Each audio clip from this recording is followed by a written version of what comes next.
Bonjour les enfants, bonjour les parents. Donc aujourd'hui, nouvelle séance d'apprentissage. Nous allons apprendre à comparer des nombres et en utilisant les unités de numération. Alors, pour faire le travail du jour, vous aurez besoin de 3 enveloppes. Vous aurez également besoin de mettre dans chacune de ces enveloppes des petits objets qui sont similaires. Donc, si vous avez en grande quantité des objets qui sont similaires, vous les prenez, vous les mettez dans les enveloppes. Si vous ne les avez pas, vous pouvez fabriquer comme ça des petits carrés, rectangles, enfin, avec du papier cartonné. Pour réutiliser pour la séance d'aujourd'hui, j'ai utilisé une feuille A4 cartonnée, c'était suffisant pour tout faire.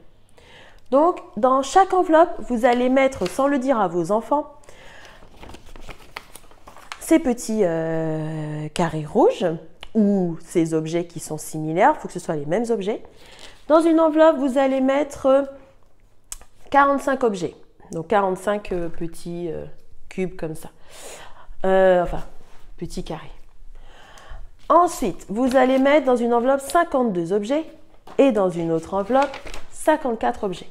Donc je répète, 45 objets dans une enveloppe, 52 objets et 54 objets. Voilà. C'est tout ce dont vous avez besoin pour aujourd'hui. Donc si vous vous demandez ce que font les maîtresses les mercredis, les week-ends et les vacances, vous en avez un petit extrait. Nous fabriquons des choses. Donc maintenant que vous avez préparé le matériel avec ce que j'ai demandé de mettre dedans, je rappelle à l'insu de votre enfant, vous les faites venir et vous commencez à leur expliquer le travail du jour. Vous leur dites que dans ces enveloppes, ou si vous n'avez pas d'enveloppe, vous prenez des petites boîtes, il y a des trésors. Vous allez devoir compter dans chacune des enveloppes le nombre de trésors qu'il y a dans un premier temps. Alors, vous allez laisser les enfants réfléchir à comment ils vont faire pour compter le nombre de trésors, en sachant qu'il y a beaucoup d'unités à compter. Donc, vous les laissez réfléchir un petit moment. Et ensuite, vous leur demandez, donc les enfants, maintenant que vous avez réfléchi, comment vous pensez qu'on peut organiser le compte pour qu'on soit sûr de ne pas se tromper. Donc, certains d'entre vous ont sûrement dû dire aux parents, comptez 1 à 1. J'espère que non, parce que ça, on l'a dit souvent quand même, que quand ça commence à être de grandes quantités, on peut vite se tromper parce qu'on en compte plusieurs. Un pour plusieurs ou qu'on en oublie, etc. Mais si vous avez suggéré ça, ce n'est pas la meilleure méthode. Mais c'est une méthode qui peut fonctionner si on est bien méthodique. Ensuite, peut-être que vos enfants vous ont aussi proposé de faire des paquets de 10 et de mettre les perles seules séparément. Ça, c'est la bonne méthode. Donc, pour organiser le compte de ce qu'il y a dans les enveloppes, il va falloir donc faire des paquets de 10. Alors ici, j'ai fait mes paquets de 10. Là, pour la première enveloppe, j'ai fait des colonnes. Bon, on peut faire des paquets regroupés en étant sûr de nous. Donc, pour organiser le compte de ce qu'il y a dans les enveloppes, je l'ai fait ici, donc, j'ai fait des colonnes avec, dans chaque colonne, 10 unités. Donc 1, 2, 3, 4, 5, 6, 7, 8, 9, 10. On peut décider de faire des colonnes avec 10 unités ou alors on peut aussi décider de faire des paquets de 10 mais bien regroupés séparément. Et ensuite, une fois qu'on a bien fait nos paquets de 10, eh ben, il suffit de compter 1, 2, 3, 4 paquets, 40, plus le nombre d'unités restantes. Ça, c'est la méthode la plus sûre pour ne pas se tromper, devoir recompter plein de fois, les enfants. Donc maintenant qu'on a vu ça et que vous avez trouvé cette méthode, vous allez chercher dans chaque enveloppe combien est-ce qu'il y a de trésors. Je vous laisse faire ce travail. Puis, alors, avant de se retrouver, vous allez écrire sur l'enveloppe ce que vous avez trouvé. Allez-y. Ça y est, vous avez compté? Très bien. Donc, vos enfants ont sûrement écrit sur l'enveloppe soit directement le nombre qu'ils ont trouvé dans cette enveloppe, À savoir, par exemple, pour la première enveloppe, celle de Zoé, il y avait 45 petits objets. Ou alors, ils ont décidé d'écrire 10, plus 10, plus 10, plus 10, plus 5, puisqu'ils auront organisé le compte en paquets de 10 et petites perles seules. Ou alors, ils ont aussi décidé, enfin dit dans leur tête automatiquement, 4 dizaines et 5 unités. Chacun aura utilisé le moyen qui lui correspond pour dire combien est-ce qu'il y a de petites perles dans les enveloppes. Maintenant que vous avez trouvé le nombre de petites perles dans les enveloppes, les enfants, je vais vous demander de ranger les enveloppes selon la taille du trésor, à savoir du plus petit au plus grand. Attention, il faut aller vite et ne pas se tromper.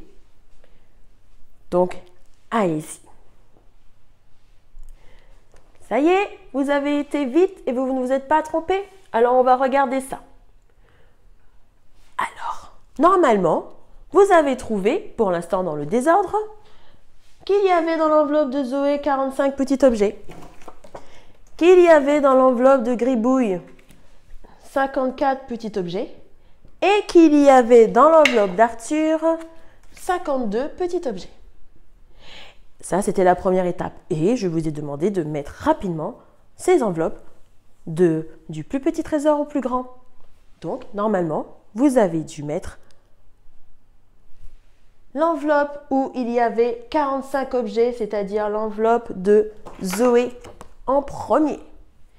Puis, vous avez dû mettre l'enveloppe d'Arthur en deuxième, puisqu'il y a 52 enveloppes, et l'enveloppe de Gribouille en troisième, puisqu'il y a 54 objets dans le trésor. Alors, peut-être que certains d'entre vous se sont trompés. On va essayer de comprendre pourquoi et comment est-ce qu'on doit faire en sorte de ne plus se tromper et être sûr que le nombre qui vient est le plus grand ou le plus petit. Si vous avez cru que 45 et 54 c'était pareil, non. Pourquoi? Parce que dans 45, il y a 1, 2, 3, 4 dizaines et 5 unités. Dans 54, il y a 1, 2, 3, 4, 5 dizaines et 4 unités. Donc on voit bien que là, même si on a les mêmes chiffres dans ces deux nombres, on n'a pas du tout le même nombre de dizaines ni le même nombre d'unités. Ce ne sont pas les mêmes chiffres, ce ne sont pas les mêmes nombres, pardon. Donc attention de ne pas confondre les chiffres qui sont dans les nombres et les véritables quantités du nombre. D'accord les enfants? Alors, ce que nous devons retenir pour aujourd'hui. Il faut retenir que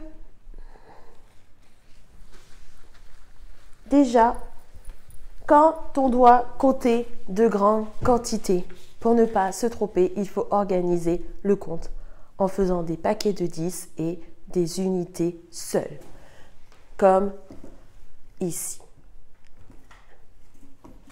Ensuite, ce que nous devons aussi retenir, c'est que les nombres peuvent avoir les mêmes chiffres à l'intérieur, comme 54 et 45.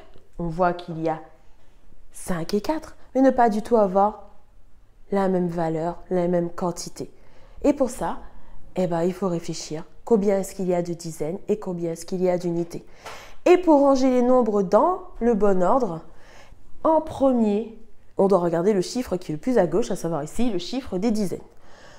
Le chiffre des dizaines, dans 45, on voit qu'il y a 4 dizaines. Dans 52 et 54, il y a 5 dizaines. Donc, 45 est le plus petit des trois nombres parce qu'il y a moins de dizaines dans 45 que dans 52 et 54. Ensuite, 52 et 54 ont le même nombre de dizaines. Par conséquent, quand le nombre de dizaines est identique, eh bien, il faut regarder les unités. Là, on a 2 et on a 4. Donc, 2 est plus petit que 4. 52 vient donc avant 54 dans l'ordre du plus petit au plus grand. Voilà les enfants, pour aujourd'hui, c'est fini.